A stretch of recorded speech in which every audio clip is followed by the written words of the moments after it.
America has a carpenter problem. We've had a regular shortage as far back as the 1940s. In fact, there have only been two significant reprieves for construction as a whole since then, the 2008 Great Recession and the 2020 pandemic.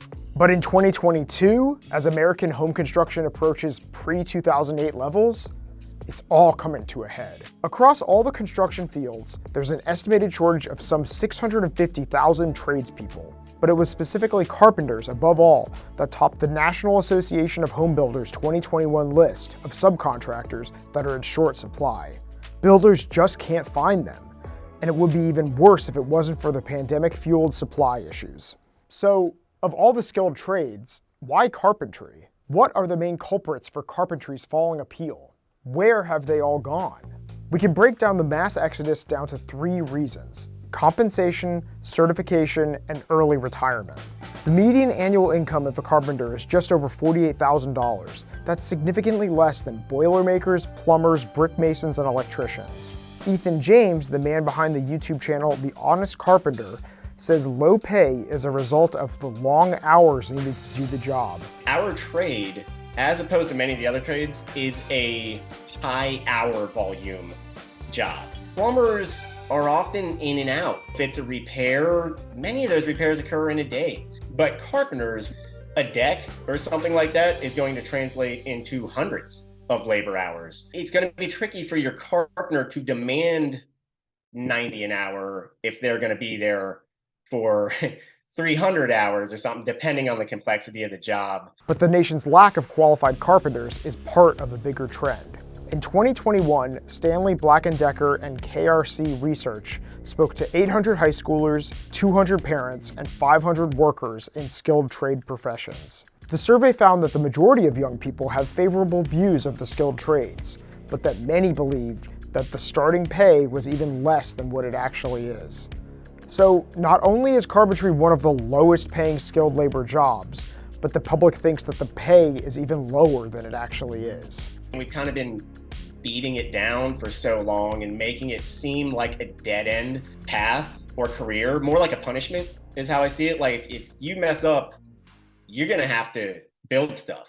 Certifications and licenses, or lack thereof, also play a big role in carpenters' pay. To become an electrician or a plumber in most states, you need a certification or license to practice. Carpentry, however, has less rigid standards. Ethan James worries that when just about anyone can call themselves a carpenter, it may lose its meaning and value.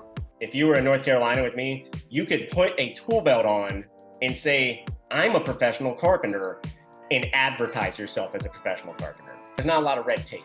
You have no way of knowing what the breadth of their experience is or what they're qualified to handle. I mean, these days, everybody's level of carpentry experience is like 100% unique to them. The pandemic spurred a lot of early retirees in the carpentry field. Suddenly, a large group of them was gone. According to the Associated Builders and Contractors, the average age of retirement for construction workers is 61. Today, a staggering 1/5 of the current workforce is over the age of 55. There's a fear that, in the next 10 years, the majority of the remaining carpenters will retire and will be left with even fewer. We're losing them, we're not replacing them. We're also losing their knowledge base, which is just as important because we're not seeing the kind of information transfer from the older generation to the younger generation that we've had essentially for every generation in human history for thousands of years. For the first time ever, we're not getting it. There is some hope, though, in our high schools. According to the Department of Education, there was a major dip in construction class enrollment in American high schools from 2007 to 2017. The past few years, though, have shown a rise in interest once again. Some attribute this to social media and reality television programs centered around homes and general construction. The carpenters with these accounts inject humor and personalities into their educational fix-it-yourself videos. Like many things in America, the future of carpentry depends on its youth. My dad always said when I was young, doctors will always be necessary because people will always get sick. It's like carpenters are just doctors for houses, and houses will always get sick too, so carpenters will always be necessary.